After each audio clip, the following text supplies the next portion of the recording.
नमस्ते। दवा की दुकानों पर जो दवाइयां डॉक्टर की पर्ची पर मिलती हैं, उनका गलत इस्तेमाल एक बहुत बड़ी समस्या बनता जा रहा है और इसी से निपटने के लिए राजस्थान ने एक जबरदस्त हाईटेक तरीका निकाला है। तो चलिए आज इसी को समझते हैं। ये सिस्टम आखिर है क्या, ये काम कैसे करता है और इसका असर कितना बड़ा हो सकता है।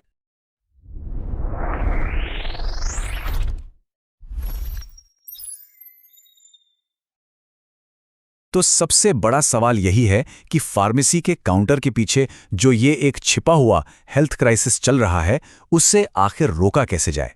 देखिए, ये चुनौती बहुत बड़ी है और इसी से निपटने के लिए राजस्थान सरकार एक नया और काफी दमदार सिस्टम लेकर आई है।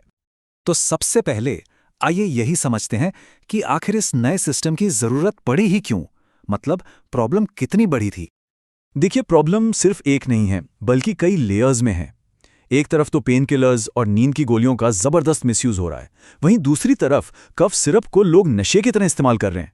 और इन सब से ऊपर एक बहुत ही बड़ा खतरा मंडरा रहा है, वो है एंटीबायोटिक रेजिस्टेंस का। मतलब एंटीबायोटिक्स का इतना ज्यादा इस्तेमाल हो रहा है कि दवाइयां शरीर पर असर करना ही बंद कर रही हैं और ये एक बहुत बड़ी पब्लिक हेल्थ इमरजेंसी बन सकती है। तो इन्हीं सब खतरों से निपटने के लिए राजस्थान ने अपना हाईटेक जवाब तैयार किया है। ये एक ऐसा कमाल का सिस्टम है जो टेक्नोलॉजी का इस्तेमाल करके इन खतरनाक दवाओं की पूरी सप्लाई चेन पर शुरू से लेकर आखिर तक नजर रखता है।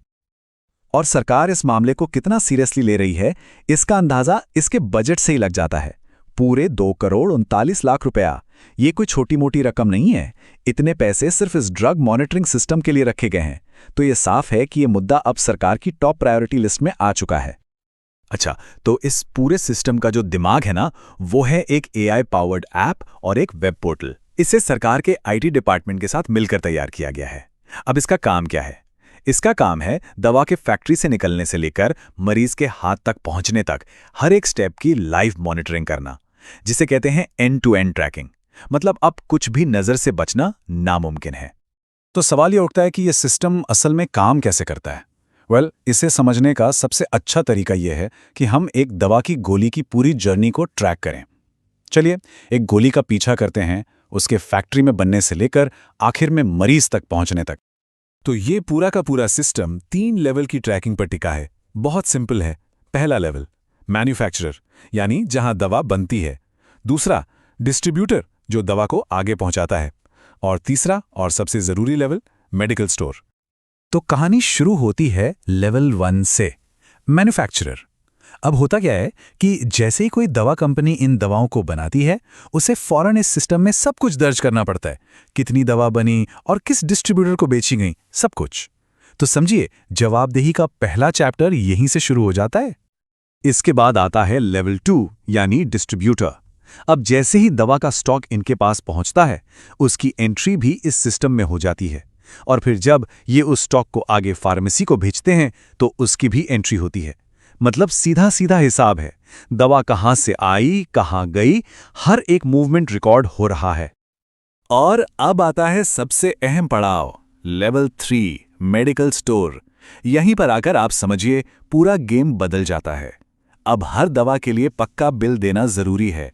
जो दवा खरीद रहा है, उसका मोबाइल नंबर भी रिकॉर्ड होगा। और सबसे बड़ी बात, डॉक्टर की पर्ची यानी प्रिस्क्रिप्शन को ऐप पर अपलोड करना ही होगा। तो इन 3 चेक्स के बाद बिना पर्ची के ये दवाएं बेचना लगभग नामुमकिन हो जाता है।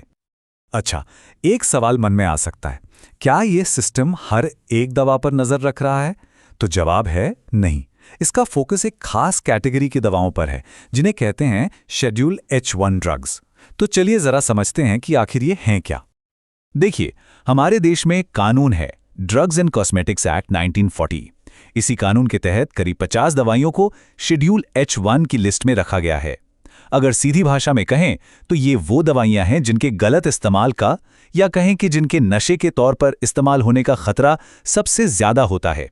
और कानून के हिसाब से इन्हें बिना डॉक्टर की पर्ची के बेचना पूरी तरह से मना है। और हाँ, इन्हें पहचानना भी ज्यादा मुश्किल नहीं है। इस लिस्ट में मेंटल हेल्थ, नींद की बीमारी, टीबी और कई बहुत ही पावरफुल एंटीबायोटिक्स शामिल हैं। अगली बार जब कोई दवा का पैकेट देखें तो उस पर जरा गौर करिएगा। अगर उस पर एक लाल रंग की पट्टी बनी हुई है और RX का सिंबल है, तो बस समझ जाइए कि वो एक शेड्यूल H1 दवा है। और ये सब करना इतना ज़रूरी क्यों है? इस पर ड्रग कंट्रोलर अजय फाटक की बात सुनना बहुत अहम है। उनका कहना है, इन दवाओं के ज़्यादा इस्तेमाल से शरीर में एक तरह का रेजिस्टेंस पैदा हो रहा है, जिसे रोकना बहुत ज़रूरी है। मतलब बिल्कुल साफ है, अगर इन एंटीबायोटिक्स का गलत इस्तेमाल नहीं रुका तो एक दिन ये दवाइयां हम पर काम करना ही बंद कर देंगी। तो ठीक है, हमने ये तो समझ लिया कि ये सिस्टम काम कैसे करता है, पर अब जरा इसके असली असर की बात करते हैं। जमीन पर इसका क्या प्रभाव पड़ रहा है और इसके फायदे क्या क्या हैं? देखिए, ये सिस्टम हर किसी की जवाबदेही तय करता है। मरीज के लिए कैसे? अगर कोई बार बार अलग अलग दुकानों से एक ही दवा खरीदने की कोशिश करेगा तो सिस्टम फौरन एक अलर्ट भेज देगा। डॉक्टर के लिए उनके लिखने के पैटर्न यानी प्रिस्क्रिप्शन पैटर्न पर अब मेडिकल काउंसिल की नज़र रहेगी। और रही बात फार्मेसी की, तो उनके लिए अब बिना बिल और बिना पर्ची के दवा बेचना नामुमकिन है। और सुनिए, ये सिर्फ कागजी बातें नहीं हैं, सिस्टम ने अपना असर दिखाना शुरू भी कर दिया है। अभी हाल ही में जयपुर का एक मामला सामने आया, जहां एक मेडिकल स्टोर का लाइसेंस सिर्फ इसलिए रद्द कर दिया गया क्योंकि वो बिना बिल के ये दवाइयां बेच रहा था। ये एक बिल्कुल साफ संदेश है सबके लिए कि अब नियमों से खिलवाड़ नहीं चलेगा।